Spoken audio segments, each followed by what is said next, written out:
राम राम मंडळी, पुन्हा एकदा तुमच्या सर्वांचं स्वागत आहे आपल्या सर्वांच्या लाडक्या यूट्यूब चॅनलवरती, ज्याचं नाव आहे इन्फायनाईट टिप्स.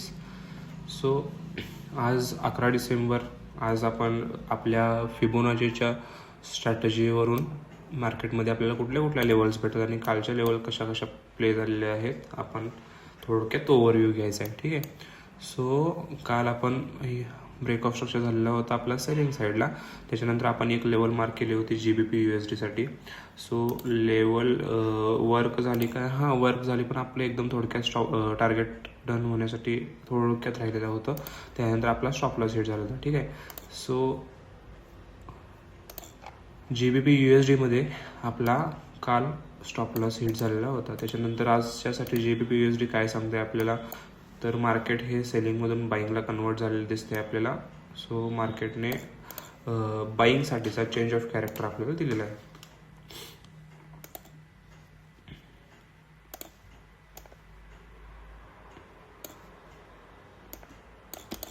सो माझ्यासाठी आता 1 आवर टाईम फ्रेमवरती आपण ॲनालिसिस करतोय. सो 1 आवर टाईम फ्रेमवरती मार्केट बाईंगमध्ये कन्वर्ट झालेलं आहे. सो आता माझ्यासाठी कुठली क्रुशियल लेवल असणार आहे बाईंगसाठी, तर माझ्यासाठी अगेन आपल्या स्ट्रॅटेजीप्रमाणे ही ग्रीन डॉटेड लाईन असणार आहे.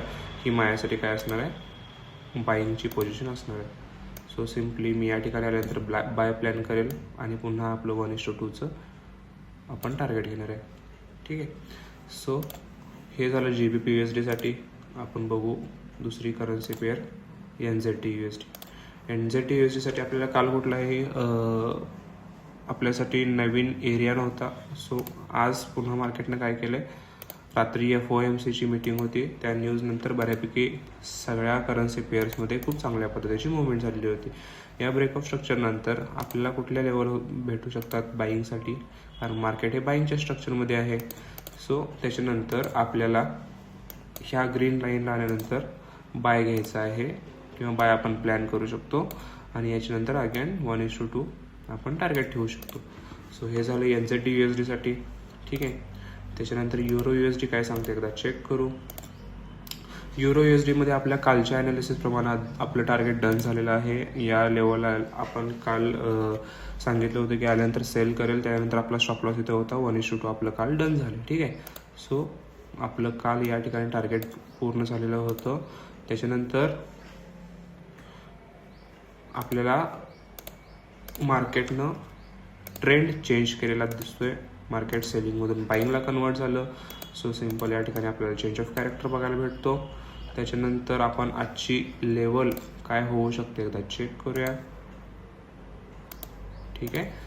सो ही लेवल मी आत्ता मार्क करून ठेवतोय. मार्केटने जर प्रॉपर इथून रिट्रेसमेंट दिली तर या ठिकाणी मी पुन्हा बाईंगचा प्लॅन करू शकतो, कारण मार्केट हे ऑल ओव्हर बाईंगमध्ये कन्वर्ट झाले. सो आपल्याला ट्रेंड हाच आपल्याला त्या ट्रेंडच्या साईडलाच ट्रेड्स घ्यायचे आहेत. सो बाईंगचा ट्रेंड आहे. सो आपण बाईंग प्लॅन करणार आहे. ठीक आहे. त्याच्यानंतर बघू आपण USD CADमध्ये काय होणार आहे. ठीक आहे. USD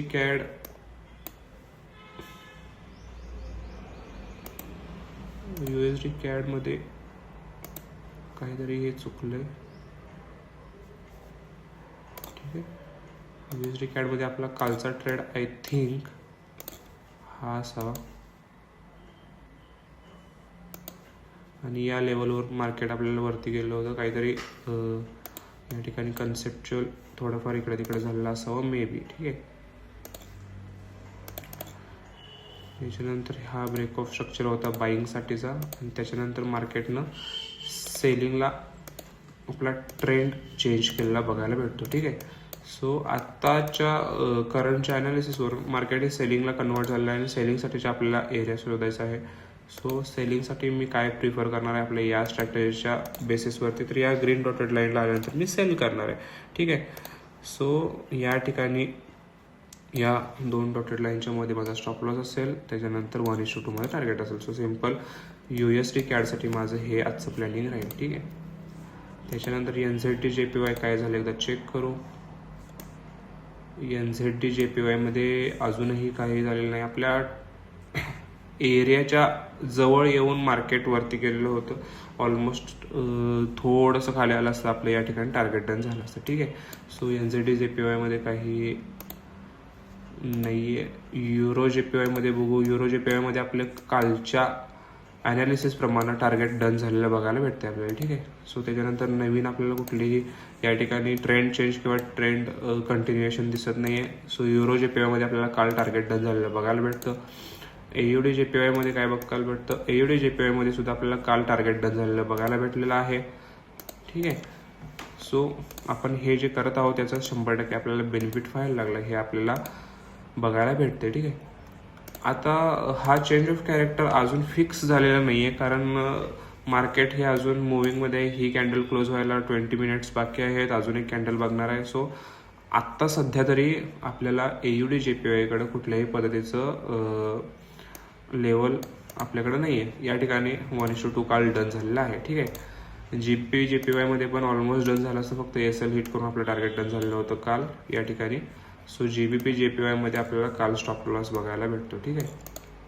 त्याच्यानंतर GBP JPY ला सुद्धा आपल्याला कुठल्याही पद्धतीचा नवीन एरिया बघायला भेटत नाही आहे. जर नवीन कुठला एरिया बघायला भेटला तर तो मी आपल्या ग्रुपवरती अपडेट करेल. ठीक आहे.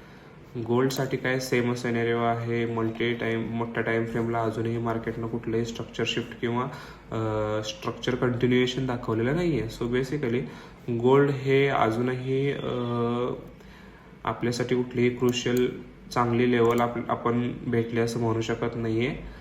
सो छोट्या टाईम फ्रेमवरती छोटे तुम्ही ट्रेड्स घेऊ शकता, पण आपण या ठिकाणी प्रॉपर 1 आवरच्या ॲनालिसिसवरती एरिया बघतो.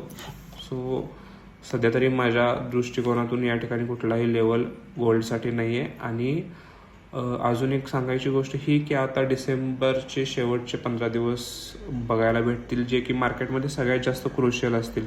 आपल्या सगळ्या स्ट्रॅटेजीज ऑल ओव्हर तुम्हाला प्रॉफिट देतीलच नो डाऊट, पण त्याचे जे रिझल्ट्स असणार आहेत ते एरवीपेक्षा थोडेसे तुम्हाला कमी बघायला भेटतील किंवा थोड्या जास्त सुद्धा बघायला भेटतील. म्हणजे नॅचरल तुम्हाला रिटर्न्स बघायला भेटणार नाहीत. सो अशा वेळेला तुम्हाला काय करायचं आहे, मार्केटमध्ये व्हॉलॅटिलिटी कमी असणार आहे. व्हॉलॅटिलिटी कमी असायच्या बरोबरच मॅनिप्युलेशन हे जास्त असते, कारण डिसेंबर एंडिंग आणि क्रिसमस याच्यामुळं मार्केटची कंडिशन खूप जास्त बदलते, व्हॅरी होते. सो सगळ्यांनी ट्रेडिंग करताना लॉट साईज मॅनेज ठेवा. सगळ्यांनी काळजी घ्या की आपण ट्रेडिंग करायला लागलो आहे तर या 15 दिवसांच्या मध्ये आपला अकाउंट्स वॉशआउट नाही होणार. आपल्या स्ट्रॅटेजी ज्या आहेत मे बी आत्तापर्यंत खूप चांगल्या पद्धतीने चालत असतील, पण या शेवटच्या 15-20 दिवसांच्या मध्ये तुम्हाला ते थोड्याशा प्लस मायनस चालताना दिसतील. सो हे नॅचरल आहे, कारण मार्केट नॅचरल नाही आहे. आपण आपल्या स्ट्रॅटेजी पद्धतीनं ऑल ओव्हर प्रॉफिटमध्ये राहतोय की नाही हे या महिन्याच्या शेवटी तुम्हाला कळेलच. बाकी जे आपण 1 आवरच्या टाईम फ्रेम आणि डेली ॲनालिसिस बघायला लागलो याचा खूप चांगल्या पद्धतीने रिस्पॉन्स पण आहे आणि खूप चांगल्या पद्धतीनं आपल्याला प्रॉफिटसुद्धा होत आहे हे बघायला भेटते. अगेन या सगळ्याचा उद्देश हाच आहे की यातून खूप चांगल्या पद्धतीनं आपण जर्नल मेंटेन करू शकतो आणि याचा लॉंग टर्म आपल्या सगळ्यांनाच नक्कीच फायदा होईल. ठीक आहे. Thank you so much. भेटू आपण पुढच्या उद्याच्या ॲनालिसिसमध्ये. Thank you so much.